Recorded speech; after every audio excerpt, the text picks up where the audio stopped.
कहानी के शुरू में हमें फ्रैंक नाम का एक आदमी दिखाया जाता है जो जेल के सेल में चुपचाप बैठा एक किताब पढ़ रहा होता है। उसके चेहरे पर उदासी साफ नजर आ रही थी। असल में फ्रैंक को उम्र कैद की सजा मिली थी और वह अपनी पूरी जिंदगी इस जेल में बर्बाद नहीं करना चाहता था। वह अपनी जिंदगी का बहुत बड़ा हिस्सा पहले ही यहाँ गुजार चुका था और अब सिर्फ एक ही ख्वाहिश रखता था कि बाकी वक्त अपनी बेटी के साथ सुकून से गुजारे। दूसरी तरफ कुछ कैदियों को लॉन्ड्री रूम के अंदर एक पुरानी नाली का ढक्कन तोड़ते हुए दिखाया जाता है। काफी मेहनत के बाद वह उस जगह में एक सुरंग बना लेते हैं। फिर सब कैदी एक एक करके उस सुरंग के थ्रू भागना शुरू कर देते हैं। आखिर में ब्रोडी नाम का कैदी फ्रैंक का इंतजार करता रहता है, लेकिन जब काफी देर तक फ्रैंक नहीं आता तो वह मजबूरन अकेला ही नीचे कूद जाता है। जल्दी में वह अपनी टोपी वहीं छोड़ देता है। तभी फ्रैंक वहां पहुंच जाता है और जमीन पर पड़ी ब्रोडी की टोपी उठाकर बिना वक्त जाया कि सुरंग में कूद जाता है। इसके बाद हमें फ्लैशबैक दिखाया जाता है। सीन कट होता है और अब हमें फ्लैशबैक में फ्रैंक एक धोबी का काम करता नजर आता है। जेल के तमाम कैदियों के गंदे कपड़े धोना उसकी जिम्मेदारी थी। वह रोज रोज कपड़े धो धोकर अंदर से टूट चुका था। उसे पता था कि उसकी पूरी जिंदगी अब इसी जेल में कटने वाली है, इसीलिए वह मजबूरी में चुपचाप अपना काम करता रहता था। एक दिन जब वह काम खत्म करके अपने सेल में वापस आता है तो देखता है कि उसका साथी अपना सामान पैक कर रहा होता है। उसकी सजा पूरी हो चुकी थी और अब वह जेल से रिहा होने वाला था। यह मंजर देखकर फ्रैंक का दिल और भी टूट जाता है। उसके सामने एक आदमी अपने घर और फैमिली के पास लौट रहा था, जबकि फ्रैंक को मरने तक इसी जेल में रहना था। इधर जेल के अंदर सब पुराने कैदी नए कैदियों के आने का इंतजार कर रहे होते हैं। थोड़ी देर बाद नए कैदी जेल में लाए जाते हैं। उनके हाथ में उनका सामान देकर उन्हें अलग अलग लाइन में खड़ा कर दिया जाता है। पुराने कैदी उन्हें देखकर अजीब सी खुशी महसूस करते हैं, क्योंकि यहाँ एक खतरनाक सिस्टम चलता था। जेल के गैंग्स नए कैदियों में से ताकतवर लोग चुनते और उनके दरमियान फाइट्स करवाते थे। जो बंदा फाइट जीत जाता उसे गैंग लीडर अपने ग्रुप में शामिल कर लेता था। इसी दौरान रीजा नाम का एक कैदी अपने भाई टोनी से बात करता है। टोनी उससे कहता है कि इस बार उन्हें अपने गैंग के लिए सबसे डेंजरस फाइटर चाहिए ताकि वह हर फाइट जीत सके। अब चेकिंग के बाद तमाम नए कैदियों को उनके सेल्स में भेज दिया जाता है। इन्हीं में से एक कैदी लेसी को फ्रैंक के सेल में शिफ्ट किया जाता है। सेल के अंदर आते ही लेसी को सिर्फ 2 चारपाइयां और किताबों का एक छोटा सा कोना नजर आता है। अब कुछ देर में रात हो जाती है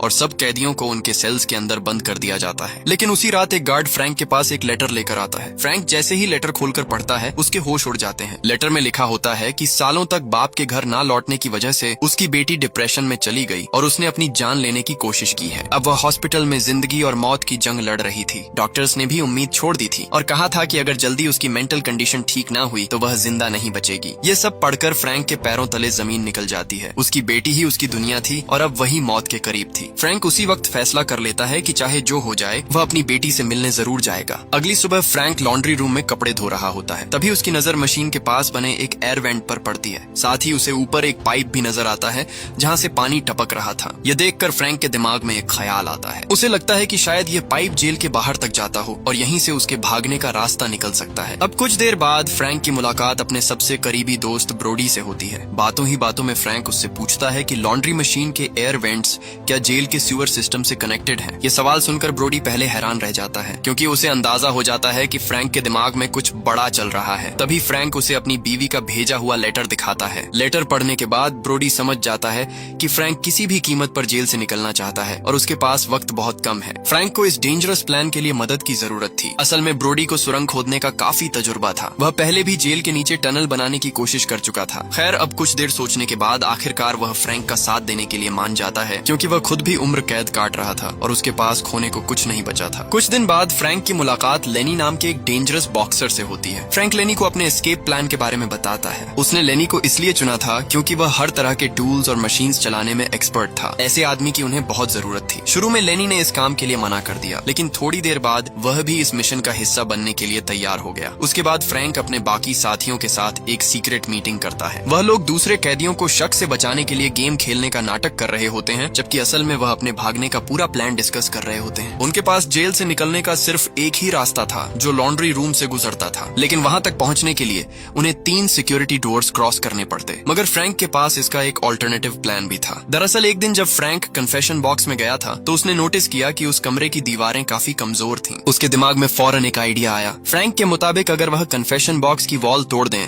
तो सीधा लॉन्ड्री रूम तक पहुंच सकते थे। वहां से एयर वेंट्स के थ्रू सीवर सिस्टम तक जाना मुमकिन था, लेकिन इसके लिए सबसे पहले एयर वेंट पर लगी आयरन प्लेट को काटना जरूरी था। उसी रात जेल की लाइट्स ऑफ होते ही लेनी काम पर लग जाता है। वह अपने रूम की लोहे की पाइप्स को तोड़कर एक जुगाड़ टूल बनाता है, जिसे इस्तेमाल करके वह वेंट की प्लेट काटने वाला था। दूसरी तरफ फ्रैंक जेल के सबसे खतरनाक कैदी टू टर्न से मिलने जा आता है। फ्रैंक उसके सामने लेनी की तरफ से बॉक्सिंग चैलेंज रख देता है। यह सब असल में उनके प्लान का हिस्सा था। इधर फ्रैंक और उसकी टीम का प्लान धीरे धीरे सक्सेसफुल होता जा रहा था। अब वह लोग पूरा रास्ता समझ चुके थे। एयर वेंट से निकलकर सीवर लाइन में जाना था, फिर ड्रेनेज सिस्टम क्रॉस करते हुए एक नदी तक पहुंचना था। नदी पार करने के बाद उन्हें रेलवे स्टेशन मिलने वाला था, जहां से उनकी आजादी शुरू हो सकती थी। लेकिन उनके रास्ते में एक बहुत बड़ा खतरा भी था। रेलवे ट्रैक्स में 650 वोल्ट्स का करंट दौड़ रहा था। अगर वह वक्त पर ट्रैक्स क्रॉस ना कर पाए तो एक सेकंड में जिंदा जल सकते थे। पूरा प्लान डिस्कस करने के बाद सबने फैसला किया कि 3 दिन बाद वह जेल से भागने की कोशिश करेंगे। लेकिन उन्हें बिल्कुल अंदाजा नहीं था कि टोनी छुपकर उन सब पर नजर रखे हुए था। उनके चेहरों और हरकतों से टोनी समझ गया था कि वह लोग कोई बहुत बड़ा काम करने वाले हैं। उसी रात जेल की कैंटीन में टूटॉन और लेनी का बॉक्सिंग मैच रखा जाता है। तमाम कैदी एक्साइटमेंट के साथ मैच देखने के लिए जमा हो जाते हैं। टूटॉन बहुत ही ताकतवर फाइटर था और शुरुआत में उसने लेनी को बुरी तरह पीटना शुरू कर दिया। लेकिन फिर अचानक लेनी को एक मौका मिलता है और वह टूटॉन के मुंह पर इतना जबरदस्त पंच मारता है कि उसका डायमंड वाला दांत बाहर गिर जाता है। गार्ड्स के आने से पहले ही लेनी चुपके से वह डायमंड टूथ उठा लेता है। बाद में वह उस डायमंड टूथ को अपने बनाए हुए टूल के साथ अटैच कर देता है ताकि उससे आयरन और भी आसानी से काटी जा सके। अगली सुबह टोनी बाथरूम में फ्रैंक को रोक लेता है और उनके प्लान के बारे में सवाल करने लगता है। फ्रैंक कोई जवाब नहीं देता। तब टोनी उससे कहता है कि आज रात अपने रूम का दरवाजा खुला रखना, क्योंकि वह कल उससे मिलने आएगा। जब फ्रैंक ये बात अपनी टीम को बताता है तो सबका कॉन्फिडेंस हिल जाता है। वह जानते थे कि टोनी को सीधा मना करना या उसके खिलाफ जाना बहुत डेंजरस हो सकता था, क्योंकि वह रिजा का भाई था और पूरी जेल में उसका इन्फ्लुएंस था। लेकिन अगर वह टोनी को इग्नोर करते तो उनका पूरा एस्केप प्लान बर्बाद हो सकता था। इसीलिए फ्रैंक एक नए आदमी को टीम में लाने का आइडिया देता है जो मुश्किल वक्त में उनकी मदद कर सकता था। उस आदमी का नाम बटिस्टा था। बटिस्टा का काम जेल के कैदियों तक थोड़ी थोड़ी क्वांटिटी में ड्रग्स पहुंचाना था, लेकिन असल में वह ये सब गवर्नमेंट के साथ मिलकर करता था ताकि धीरे धीरे कैदियों की एडिक्शन कम की जा सके। अगली सुबह फ्रैंक ने बटिस्टा के सामने एक रिस्की ऑफर रखा। फ्रैंक ने कहा कि अगर वह किसी तरह टोनी को हमेशा के लिए चुप करवा दे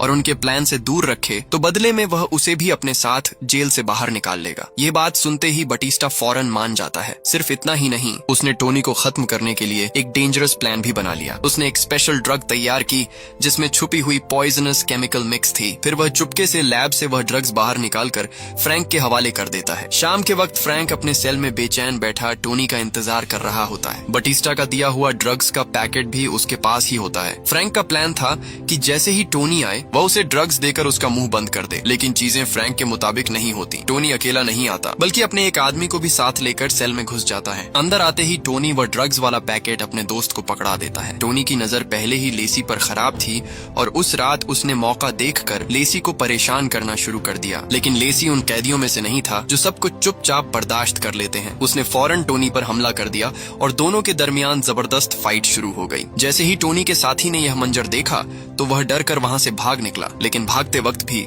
वह ड्रग्स का पैकेट अपने साथ ले जाना नहीं भूला। दूसरी तरफ टोनी इतना बुरी तरह पिट चुका था कि उसे सीधा चलना भी मुश्किल हो रहा था। जैसे ही वह सेल से बाहर निकला उसका बैलेंस बिगड़ गया और वह सीढ़ियों से नीचे गिर पड़ा। इस खतरनाक गिरावट की वजह से उसकी वहीं मौत हो गई। जब रीजा को अपने भाई टोनी की मौत की खबर मिलती है तो वह फौरन फ्रैंक को अपने सेल में बुलाता है। उसी वक्त लेसी को पनिशमेंट के तौर पर सॉलिटरी कन्फाइनमेंट में डाल दिया जाता है। जेल के अंदर सब लोग जानते थे कि टोनी अपनी ही गंदी हरकतों की वजह से मरा है, लेकिन कोई भी खुलकर सच बोलने की हिम्मत नहीं करता। अब सिर्फ एक ही आदमी बचा था जो असल सच जानता था और वह फ्रैंक था। टोनी का जो दोस्त ड्रग्स लेकर भागा था वह भी जहरीली ड्रग्स लेने की वजह से मर चुका था। इसीलिए रीजा हर हाल में फ्रैंक से सच सुनना चाहता था कि उसके भाई के साथ असल में हुआ क्या था। उसने फ्रैंक को उसी रात अपने सेल में बुलाया, लेकिन बदकिस्मती से फ्रैंक और उसकी टीम ने भी उसी रात जेल से भागने का फाइनल प्लान बना रखा था। एस्केप प्लान शुरू हो चुका था और जेल के अलग अलग हिस्सों में उसके साथी अपना अपना काम कर रहे थे। इसी दौरान फ्रैंक को खबर मिलती है कि उसकी बीवी उससे मिलने आई है। जब वह उससे मिलता है तो उसकी बीवी रोते हुए बताती है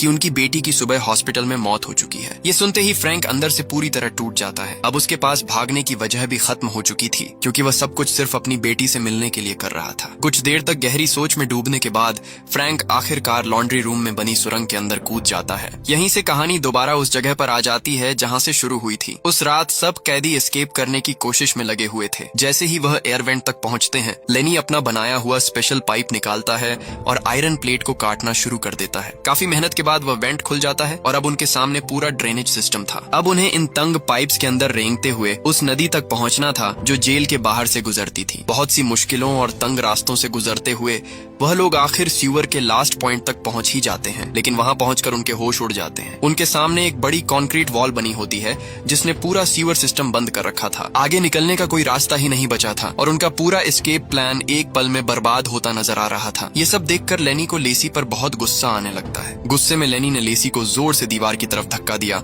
और उस पर एक जबरदस्त पंच मार दिया, लेकिन लेसी वक्त पर बच गया और वह मुक्का सीधा दीवार पर जा लगा। हैरानी की बात यह थी कि दीवार का एक हिस्सा टूट कर नीचे गिर गया। ये देखते ही सबको समझ आ गया कि यह वॉल पुरानी नहीं बल्कि कुछ ही वक्त पहले बनाई गई थी। बस फिर क्या था, सबने मिलकर उस दीवार को तोड़ना शुरू कर दिया। काफी देर की मेहनत के बाद उन्होंने इतना बड़ा सुराख बना लिया कि एक आदमी आसानी से उसमें से निकल सके। ब्रोडी को टनल और अंडरग्राउंड रास्तों का सबसे ज्यादा एक्सपीरियंस था, इसीलिए उसने खुद सबसे पहले अंदर जाकर रास्ता क्लियर करने का फैसला किया। अंदर घुसते ही वह तेजी से मिट्टी खोदना शुरू कर देता है, लेकिन कुछ ही मिनट गुजरते हैं कि अचानक ऊपर की मिट्टी उसके ऊपर गिरने लगती है और ब्रोडी उस मलबे के नीचे दब जाता है। ये देखकर फ्रैंक फौरन पागलों की तरह हाथों से मिट्टी हटाना शुरू कर देता है। काफी देर तक लगातार खुदाई करने के बाद आखिरकार फ्रैंक को ब्रोडी का हाथ मिल जाता है। ब्रोडी बेहोशी की हालत में था, लेकिन अभी तक जिंदा था। अब सब लोग बारी बारी ब्रोडी को कंधों पर उठाकर आगे बढ़ने लगते हैं। कुछ देर चलने के बाद वह लोग एक सुनसान रेलवे स्टेशन तक पहुंच जाते हैं। इसका मतलब था कि वह लोग सही डायरेक्शन में जा रहे थे। उधर लेसी भी फ्रैंक की मदद करने की कोशिश करता है, क्योंकि फ्रैंक के पैर से बुरी तरह खून बह रहा होता है। इतनी बुरी हालत के बावजूद फ्रैंक सबको रुकने के बजाय आगे बढ़ते रहने को कहता है। तभी अचानक उन्हें दूर से पुलिस डॉग्स के भौंकने की आवाज सुनाई देती है। अब उन्हें समझ आ गया था कि पुलिस उन तक पहुंचने वाली है